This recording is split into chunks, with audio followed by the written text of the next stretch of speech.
Hello guys, welcome to another video of stock market. Friends, Systango technologies guys, इस company का IPO आज के दिन से ओपन मतलब आज इसका ओपन किया जाएगा, जो कि इसमें हम लोग इसमें डिस्कस करें इसका जीएमपी, लिस्टिंग गेन और इस आईपीओ में अप्लाई करना चाहिए या फिर नहीं, डिसीजन क्या लेना चाहिए, इसके प्रॉस कॉन्स क्या क्या है, मतलब कि एडवांटेज और डिसएडवांटेज इसका क्या है, इसमें मतलब कि इन्वेस्टमेंट होना चाहिए या फिर नहीं, तो हम लोग इन सभी चीज़ों को डिस्कस करेंगे। चलिए फ्रेंड्स, वीडियो स्टार्ट करते हैं।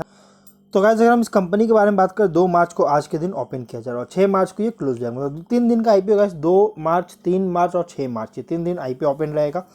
2004 में इनकॉर्पोरेट किया गया था।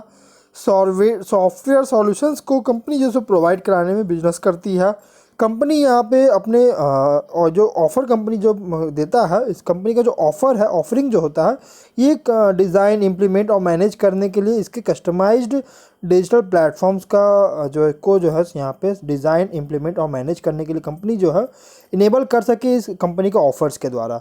अगर देखा जाए तो कंपनी का जो यहाँ पे प्लेटफॉर्म जो डिज़ाइन किया गया, सिस्टेंगो के द्वारा डिज़ाइन जो प्लेटफॉर्म किया गया, जिसमें से है वेब 2, वेब 3 और मोबाइल एप्लीकेशंस, जो कि strong emphasis on data and analytics, मतलब कि स्ट्रॉन्ग एम्फेसिस किया गया डेटा और एनालिटिक्स में, पर जो कि उसके साथ कंपनी मोबाइल एप्लीकेशन वेब 2 और वेब 3 भी जो है सो यहाँ पे डिज़ाइन किया गया है। सॉफ्टवेयर का जो रेंज है, सॉफ्टवेयर सॉल्यूशंस का जो रेंज है, ये प्रोवाइड किया गया कंपनी के द्वारा, जो कि वाइड और इंक्लूड्स में, जो कि यहाँ पे देखिएगा तो वेबसाइट डेवलपमेंट है, मोबाइल एप्लीकेशन डेवलपमेंट जो कि iOS और एंड्रॉयड एप्लीकेशन दोनों के लिए, वेब 3 डेवलपमेंट, डेफी है मतलब कि decentralised finance, data engineering, implementation of blockchain है, ब्लॉकचेन क्लाउड कंप्यूटिंग और डिजिटल मार्केटिंग का इम्प्लीमेंटेशन किया गया है।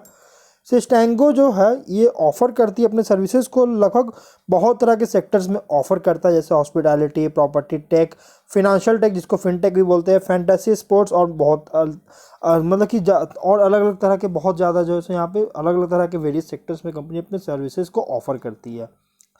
कंपनी अगर देखिए तो एज अ प्रोफेशनल और टेक्निकल सर्विस प्रोवाइडर भी कंपनी जो है बिजनेस करता है, ये दोनों चीज़ भी बिजनेस करती है, और इसके ऑपरेशन में जो ओवर द ईयर्स जो है इसके ऑपरेशन में जो है यहाँ पे सर्विस, ये दोनों चीज़ें करती है, ऑपरेशन में लगभग सालों से करती आ रही है। और इनका end to end technology solutions जो है इनके पास कंपनी का है, जो कि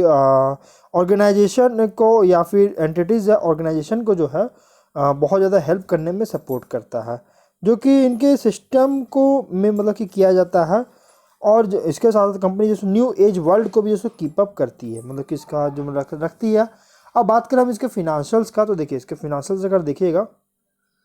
तो 20 में 7.4 करोड़ का एसेट्स, 14.5 करोड़ का रेवेन्यू, 2.5 करोड़ का प्रॉफिट, और डेट यहाँ पे जो सो डेट लगभग कंपनी पे एकदम नहीं है। अगर हम 21 की बात करें, 15.3 करोड़ का एसेट्स, 23.8 करोड़ का रेवेन्यू और 5.6 करोड़ का प्रॉफिट। 22 में 22.8 करोड़ का रेवेन्यू एसेट था, 33.9 करोड़ का रेवेन्यू, 6.76 करोड़ का प्रॉफिट, और 23 मतलब फर्स्ट हाफ 23 में 27.3 करोड़ का एसेट्स था, 23 करोड़ का रेवेन्यू था, 5.7 करोड़ का प्रॉफिट था। तो यहाँ पर अगर देखिएगा तो कंपनी के प्रॉफिट एसेट्स के साथ साथ कंपनी का रेवेन्यू और प्रॉफिट दोनों में बहुत ही शानदार तेजी देखने को मिल रहा है, मतलब कि गाइस कंपनी जैसे बहुत ही शानदार ग्रोथ देखने को, कंसिस्टेंट ग्रोथ देखने को मिल रहा है इसके फिनेंशियल्स में। अगर हम ऑब्जेक्ट की बात करें तो स्ट्रैटेजिक इन्वेस्टमेंट करना चाहती है और साथ में एक्विजिशन करना चाहती है, अपने सब्सिडरीज में इन्वेस्टमेंट करना चाहती है, वर्किंग कैपिटल रिक्वायरमेंट को मीट करना चाहती है, जनरल कॉर्पोरेट पर्पस और इशू एक्सपेंसेस ज़्यादा हो रहा है इसको मीट करना चाहती है। तो इसके लिए कंपनी आईपीओ लाया गया। अगर देखिए तो यहाँ पे फिनेंशियल्स के अकॉर्डिंग, रेवेन्यू के अकॉर्डिंग प्रॉफिट उतना अच्छा ग्रो नहीं कर पा रही है, तो ये मतलब कि एक्सपेंस बहुत ज़्यादा हो रहा है कंपनी पे। 2 मार्च से 6 मार्च तक ये ओपन रहेगा। 10 रुपीज़ का फेस वैल्यू, 85 to 90 रुपीज़ पर शेयर की प्राइस बैंड, 1600 शेयर्स की लॉट साइज, 34.82 करोड़ का इशू साइज जो कि फुल्ली फ्रेश इशू की जा रही है। और यहाँ पे इशू टाइप है बुक बिल्ड इशू, आई पे NSE SME में लिस्टेड होगा। QIB को 50% का ऑफर दिया गया, HNI को 15%, रिटेल को 35% का ऑफर दिया गया। कंपनी के प्रोमोटर्स है विनीता राठी और नीलेश राठी, ये दोनों कंपनी के प्रोमोटर्स है। अलॉटमेंट का डेट है 10 मार्च 2023, 13 मार्च को रिफंड रिलीज किया जाएगा, 14 मार्च को CSD मेल्ट अकाउंट में क्रेडिट होंगे और 15 मार्च को लिस्टिंग डेट रखा गया। अमाउंट 1,44,000 रुपीज़ का मिनिमम अमाउंट पे करना होगा इस आईपीओ में अप्लाई करने के लिए। प्रोमोटर होल्डिंग है 97.73% का, प्री इशू होल्डिंग और अलॉटमेंट होने के बाद डिसाइड नहीं किया गया। तो देखा जाए तो कंपनी जो है IT related solutions company provide कराता है, प्लस सर्विसेज को जो है प्रोवाइडिंग बिजनेस है, मतलब कि बिजनेस इसका जो मेनली है IT रिलेटेड सॉल्यूशंस और सर्विसेज का, मतलब सॉफ्टवेयर वगैरह प्रोवाइड करती है। और इसके रिपोर्टेड पीरियड्स में फिनेंशियल्स में जो है कंसिस्टेंट ग्रोथ देखने को मिला टॉप एंड बॉटम लाइंस में, जो कि फिनेंशियल्स डेटा के अकॉर्डिंग से जो प्राइस रखा गया फुल्ली प्राइस्ड आईपीओ है। अब हम बात करें कि इस आईपीओ में अप्लाई होना चाहिए कि नहीं गाइस, इससे पहले हम यहाँ पे एक और पॉइंट डिस्कस करें, इसके प्रॉस और कॉन्स, मतलब एडवांटेज और डिसएडवांटेज, कुछ की पॉइंट्स हम लोग डिस्कस करेंगे। जो कि हम यहाँ पे अगर देखिएगा तो कंपनी जो है एक डाइवर्सिफाइड क्लाइंट बेस जो है सो यहाँ पे बना चुकी है, केटर कर चुकी है अपने वेरियस इंडस्ट्रीज में, जिसमें बहुत सारे सेक्टर्स शामिल है, जो कि फिनेंशियल सर्विसेज जैसे फिनटेक, हॉस्पिटैलिटी है, ट्रैवल और फैंटेसी स्पोर्ट्स जैसी चीज़ें जो है यहाँ पे कंपनी के मतलब कि सेक्टर्स जो है यहाँ पे मतलब कि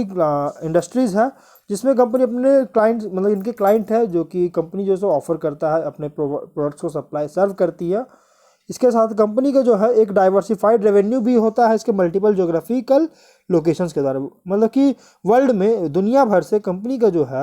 ज्योग्राफिकल लोकेशंस होने के कारण, मल्टीपल ज्योग्राफिकल लोकेशंस होने के कारण कंपनी का जो रेवेन्यू है डाइवर्सिफाइड है। ये एक पॉजिटिव साइन है, मतलब कि गाइज कंपनी का सिर्फ एक जगह से नहीं बल्कि बहुत जगह से रेवेन्यू जनरेट होता है। इसके साथ कंपनी का स्ट्रॉन्ग यूज़र इंटरफेस है, मतलब यूआई जो है बहुत स्ट्रॉन्ग है, यूज़र एक्सपीरियंस जो कि यूएक्स भी बहुत ज़्यादा मतलब कि स्ट्रॉन्ग है, डिज़ाइन कैपेबिलिटीज़ हाइपर फोकस कर रही है अपने कस्टमर सक्सेस पर, तो ये भी बहुत ज़्यादा स्ट्रॉन्ग देखने को मिल रहा है। इसके साथ साथ company end to end solution और सपोर्ट प्रोवाइड कराती है, तो एक पॉजिटिव साइन है कंपनी। लेकिन अगर हम यहाँ पे कॉन्स की बात करें रिस्क का, जो कि डिसएडवांटेज का, तो हाईली डिपेंडेंट है कंपनी कुछ ही कस्टमर्स, कंपनी का जो कुछ ही कस्टमर है कुछ कस्टमर से बहुत ज़्यादा डिपेंडेंट है, जो कि मेजर पार्ट जो है मेजॉरिटी जो है इसके रेवेन्यू का जो मेजॉरिटी होता है ये कुछ कस्टमर्स के से ही मेजॉरिटी होता है, और कोई भी मतलब कि लॉन्ग टर्म कॉन्ट्रैक्ट कस्टमर्स के साथ नहीं बनाया गया, मतलब कि कोई भी लॉन्ग टर्म जो है अगर लॉन्ग टर्म बना हुआ होता है गाइस, तो इससे क्या होता है कि कंपनी को उतना इंपैक्ट नहीं पड़ता इसके रेवेन्यू, लेकिन लॉन्ग टर्म नहीं होने के कारण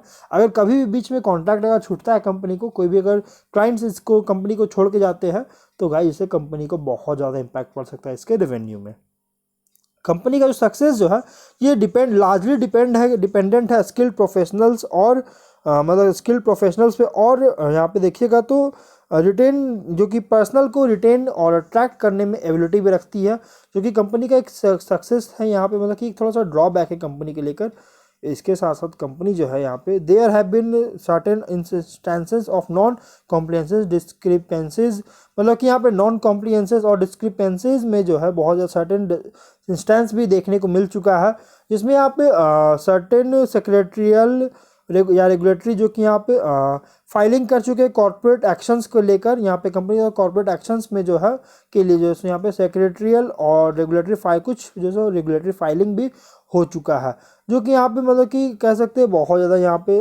सर्टेन इंस्टेंसेस है कंपनी के द्वारा, जो कि यहाँ पे पास्ट में किया गया है, एक्शन वगैरह बहुत ज़्यादा लिया गया है कंपनी के द्वारा कॉर्पोरेट एक्शन में, जो कि सब्सिडियरीज में भी लिया गया, तो गाइस ये थोड़ा सा एक ड्रॉबैक है कंपनी का। प्लस कंपनी यहाँ पे